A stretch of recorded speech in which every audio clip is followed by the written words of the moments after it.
बच्चों मैं आप लोग के रिक्वेस्ट पे गेट बी का वीडियो लेकर आया हूं। आज हम लोग गेट बी के बारे में पूरी डिटेल जानेंगे, लेकिन इसमें सबसे मेन बात मैं बता दूं कि अगर आप गेट बी का एग्जाम निकाल लेते हैं तो आपको पोस्ट ग्रेजुएशन करने के लिए मंथली आपको 5,000 से 12,000 तक स्कॉलरशिप मिलेगा। यानी कि अगर आप इसको क्वालिफाई कर लेते हैं तो आप 12,000 तक स्कॉलरशिप पा सकते हैं। तो सोचिए, आपको अपने घर से पैसा लेना भी नहीं पड़ेगा, उसके बाद भी आप आसानी से पढ़ सकते हैं। तो चलिए मैं आपको बताऊंगा कि आज गेट बी क्या होता है और गेट बी का एप्लीकेशन फॉर्म कब निकलता है, इसका एग्जाम कब होता है और इसका रिजल्ट कब आता है।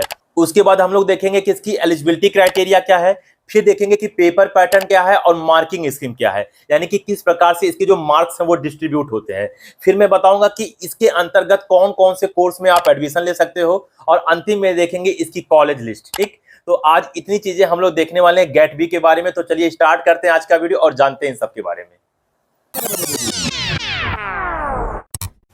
हेलो दोस्तों, मैं अनूप राय, मेरे YouTube चैनल स्पार्कअप क्लासेस पर आप सभी लोगों का स्वागत है।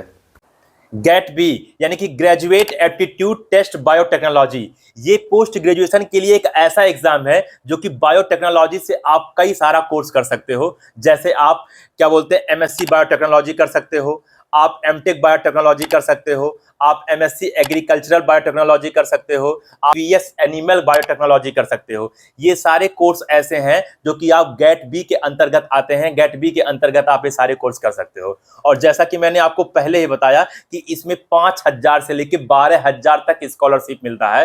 तो मैं आपको ये भी बता दे रहा हूँ कि जो चारों कोर्स बताया किस पे कितना स्कॉलरशिप है, पहले ही बता दे रहा हूँ, क्योंकि आप ये जानना जरूर चाहोगे। हर बच्चा चाहेगा कि स्कॉलरशिप जान जाए।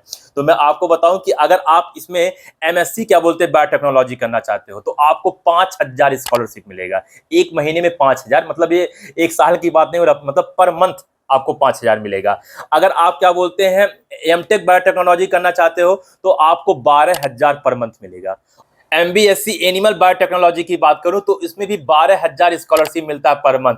अगर बात करें MSc एग्रीकल्चरल बायोटेक्नोलॉजी की तो 7,500 पर मंथ मिलता है। तो ये मैंने क्या स्कॉलरशिप की स्कीम है वो मैंने आपको समझा दिया चारों कोर्स के लिए। और सबसे मेन बात इसमें मैं बता दूं कि अगर आप क्लास 12th के बाद अगर आप गेट बी का फॉर्म भरना चाहते हैं तो क्लास 12th के बाद आप गेट बी का फॉर्म नहीं भर सकते हैं। आप अगर BSc कर रहे हैं और बायोलॉजी से BSc कर रहे हैं, ठीक, और आप उसके लास्ट ईयर में है, मतलब BSc के लास्ट ईयर में है या आपका BSc फाइनल हो चुका है, तो ही जाके आप गेट बी का फॉर्म भर सकते हैं। तो ये बात आप ध्यान रखिएगा कि क्लास 12th के बाद आप गेट बी का फॉर्म नहीं भर सकते हैं। तो चलिए अब बात करते हैं इसकी एलिजिबिलिटी क्राइटेरिया का। तो अगर गेट बी के एलिजिबिलिटी क्राइटेरिया की बात करें तो सबसे पहली बात मैं करूं तो इसमें आपका ग्रेजुएशन होना चाहिए, यानी बिना ग्रेजुएशन का आप गेट बी का फॉर्म नहीं भर सकते हो, जो कि मैं पहले भी बताया। और आपको मैं भी बता दूं कि ग्रेजुएशन कोई जरूरी नहीं है कि BSc ही हो। हाँ, अगर आप BSc हो या आप BTech किए हो या आप BE किए हो, लेकिन इसमें कंडीशन ये है कि आपका बायोलॉजी से ये सारे कोर्स होने चाहिए। अगर आपका बायोलॉजी से कोर्स नहीं है तो आप गेट बी का फॉर्म नहीं भर सकते हो। बायोलॉजी से कहने का मतलब आप हो सकता है क्या बोलते हैं बायोलॉजी लाइफ साइंस से या जूलॉजी से या बॉटनी से या माइक्रोबायोलॉजी से, इन सब कोर्स से आपका ग्रेजुएशन होना चाहिए, BSc BTech या BE। तो पहला क्राइटेरिया तो हमारा यही है। दूसरी क्राइटेरिया की अगर हम बात करते हैं कि ग्रेजुएशन में आपका परसेंटेज कितना होना चाहिए, अगर आप जनरल EWS और OBC हो तो आपका मिनिमम 60% होना चाहिए, 60% होना चाहिए। और अगर आप SC ST PWD क्राइटेरिया से हो तो आपका मिनिमम 55% होना चाहिए, तब जाके आप ये फॉर्म भर पाओगे। तो ये मेरा परसेंटेज से रिलेटेड क्या बोलते हैं क्राइटेरिया हो गया। तीसरा क्राइटेरिया एज लिमिट का है। बच्चों इसमें एज लिमिट भी देखा जाता है।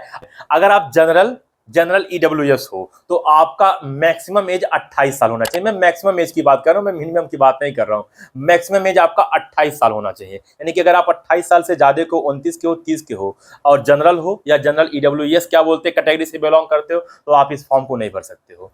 अगर आप OBC हो तो आपका मैक्सिमम एज 31 साल होना चाहिए। और अगर आप SC ST PWD क्या बोलते हैं कैटेगरी से हो तो आपका मैक्सिमम एज 33 साल होना चाहिए। लेकिन मैं आपको एक बात बता दूं कि मैंने जितना एज लिमिट बताया बॉयज के लिए बताया। अगर आप गर्ल्स हो तो आप किसी भी क्या बोलते हैं कैटेगरी से बिलोंग करती हो, चाहे आप जनरल हो या OBC हो या SC ST PWD क्या बोलते हैं कैटेगरी से हो, आपका मैक्सिमम एज 33 साल तक होना चाहिए। यानी गर्ल्स के लिए ये 33 साल तक का क्या बोलते हैं एज लिमिट है, उनके लिए 28 साल या 31 साल नहीं है। कोई भी गर्ल्स हो, वो 33 साल तक, अगर क्या बोलते हैं मैक्सिमम 33 साल उनका अगर एज है, तो गेट बी का फॉर्म भर सकती है। तो मैंने आपको एलिजिबिलिटी क्राइटेरिया से रिलेटेड 3 क्या बोलते हैं क्राइटेरिया बताया, जिसमें पहला आपने देखा होगा कि मैंने आपको बताया कि ग्रेजुएशन आपका बायो से होना चाहिए, दूसरा मैंने आपको परसेंटेज बताया, और तीसरा मैंने आपको बताया कि एज लिमिट। अब बात करते हैं इसका फॉर्म कब निकलता है, इसका क्या बोलते हैं एग्जाम कब होता है और रिजल्ट कब आता है।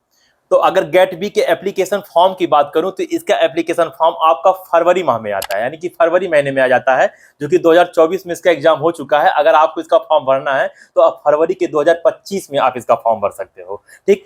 अगर इसकी एग्जाम की बात करूं तो इसका एग्जाम आपका अप्रैल में होता है।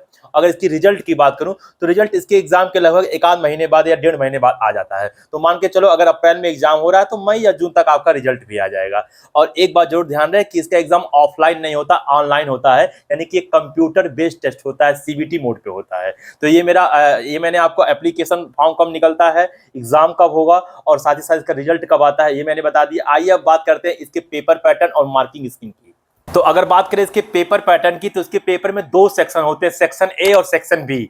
सेक्शन ए में आपके टोटल 60 क्वेश्चन होते हैं, 60 क्वेश्चन होते हैं, और सारे क्वेश्चन एमसीक्यू यानी कि मल्टीपल चॉइस क्वेश्चन होते हैं, यानी कि उसमें एक ऑप्शन सही होता है, बाकी 3 ऑप्शन गलत होते हैं, जो सही होता है उसी पे आपको टिक लगाना है, ठीक है। तो 60 क्वेश्चन होते हैं। आपको एक बात ध्यान रखना है कि वो 60 के 60 क्वेश्चन करना कंपलसरी है, आप उसमें एक भी क्वेश्चन छोड़ नहीं सकते। हाँ, आपको नहीं आ रहा तो अलग बात है, आप छोड़ दो, लेकिन उसका कोई कंडीशन नहीं है कि 60 में से आपको 30 करना है या 20 करना है, यानी कि 60 के 60 क्वेश्चन आपको करने होते हैं। और प्रत्येक क्वेश्चन पे सही करने पे आपको 1 नंबर मिलता है, और अगर आप गलत कर रहे हो तो निगेटिव मार्किंग -1/2 यानी कि 0.5 आपका निगेटिव मार्किंग होता है। तो ये सेक्शन ए का हो गया। अगर बात करें सेक्शन बी का तो सेक्शन बी में टोटल 100 क्वेश्चन होते हैं, और 100 में से आपको पूरा नहीं करना होता है, उसमें से केवल आपको 60 क्वेश्चन करना होता है, और कोई भी 40 आपको छोड़ देना होता है। और वो 60 क्वेश्चन भी एमसीक्यू टाइप के होते हैं, मल्टीपल चॉइस क्वेश्चन होते हैं, और सही करने पे आपको 3 नंबर मिलता है, और गलत करने पे आपका निगेटिव मार्किंग -1 होता है। क्या बात आपको समझ में आया? यानी सेक्शन ए में 60 क्वेश्चन आपको टोटल करना है, और सेक्शन बी में 100 क्वेश्चन में से केवल 60 करना है, ठीक। और मैं आपको बता दूं, अगर आप टोटल नंबर जोड़ोगे तो आपका टोटल नंबर हो रहा है 240, ठीक है, यानी कि 240 नंबर हो रहा है, और जो कि 3 घंटे का पेपर होता है। हाँ, एक बात आप जरूर ध्यान रखिएगा कि जो सेक्शन ए होता है, उस सेक्शन ए आपका 12th के बेस पे आता है, यानी 11-12th के जो आपके कोर्स होते हैं उसके क्वेश्चंस आते हैं लगभग। और अगर आपकी बात करें सेक्शन बी का, तो जो आपने ग्रेजुएशन में पढ़ रखा है, जो कि मैंने पहले बताया कि आपने बीएससी किया होगा या बीटेक किया होगा बायोलॉजी से, तो आपके ग्रेजुएशन लेवल का क्वेश्चन पूछता है सेक्शन बी में। इसीलिए आप देखे होंगे कि उसका एक क्वेश्चन 3 नंबर का होता है, और माइनस मार्किंग भी क्या बोलते हैं 1 नंबर का होता है, यानी सही करने पे 3 नंबर और गलत करने पे आपका नेगेटिव मार्किंग 1 होता है, यानी कि वो क्वेश्चन जरूर सेक्शन ए वाले से हार्ड लेवल के होते होंगे। तो ये पूरी की पूरी मार्किंग स्कीम मैंने आपको बता दी, और आपको पहले मैंने बताया कि ऑफलाइन पेपर तो होता नहीं है, आपका ऑनलाइन पेपर होता है, यानी कंप्यूटर बेस्ड टेस्ट होता है। चलिए, अगर आपको जानना है इसकी पूरी मतलब सिलेबस जानना है, कि पूरी सिलेबस मैं आपको बता दूं, सिलेबस पे अगर आपको पूरी फुल डिटेल वीडियो चाहिए तो आप मेरे से कमेंट में बोलो, मैं इसकी सिलेबस पर पूरा डिटेल वीडियो लेकर चला आऊंगा। चलिए अब बात करते हैं इसमें कौन कौन से क्या बोलते हैं कॉलेज लिस्ट आएगा। अगर गेट बी के कुछ टॉप गवर्नमेंट कॉलेज के बारे में बात करूं तो इसमें सबसे पहला आपका बीएचयू हो जाएगा, दूसरा आपका सेंट्रल यूनिवर्सिटी ऑफ जम्मू हो जाएगा, तीसरा आपका हिमाचल यूनिवर्सिटी हो जाएगा, और चौथा आपका नेशनल कॉलेज ऑफ तमिलनाडु हो जाएगा। यानी कि 4 मैंने आपको इसके गवर्नमेंट कॉलेज बता दिए, और इसके कुछ प्राइवेट कॉलेज भी हैं, जैसे अमिती यूनिवर्सिटी, अलगप्पा यूनिवर्सिटी, ये सब इसके प्राइवेट कॉलेज भी हैं। तो मैंने आपको क्या बोलते हैं जो टॉप लेवल के गवर्नमेंट कॉलेज से 4 भी बता दिया, और 1-2 आपको प्राइवेट कॉलेज बता दिया। आप टेंशन ना लो, स्कॉलरशिप तो आपको दोनों मिलेगा, चाहे आप गवर्नमेंट में जाओ चाहे आप प्राइवेट में जाओ, स्कॉलरशिप तो आपको दोनों में मिलेगा। तो ठीक है स्टूडेंट, उम्मीद करता हूं कि आपको गेट बी के बारे में सब कुछ समझ में आ गया होगा कि गेट बी का एग्जाम क्या होता है, इसकी एलिजिबिलिटी क्राइटेरिया क्या क्या है, इसका फॉर्म कब निकलता है, एग्जाम कब होता है, रिजल्ट कब आता है, पेपर पैटर्न, मार्किंग स्कीम और कॉलेज लिस्ट मैंने बता दिया। फिर मैं कह रहा हूं कि अगर आपको इसके सिलेबस पर फुल वीडियो चाहिए तो आप मेरे से कमेंट में कहो, मैं इस पर पूरा का पूरा कोशिश करूंगा कि वीडियो बना के आपके सामने जल्दी से जल्दी ला सकूं, जिससे आप इसकी पूरी सिलेबस समझ सको। तो उम्मीद करता हूं स्टूडेंट आपको पूरी वीडियो समझ में आया होगा। अगर इसके बाद ही इस वीडियो में कोई कुछ कमी रह गया है तो आप बिल्कुल कमेंट में कह सकते हो, क्योंकि जब तक आप कहोगे नहीं तब तक मैं अपनी कमी खुद जानूंगा नहीं, और जब तक जानूंगा नहीं तब तक सुधार कैसे करूंगा। तो ठीक है, मिलते हैं अगली वीडियो में, तब तक के लिए जय हिंद।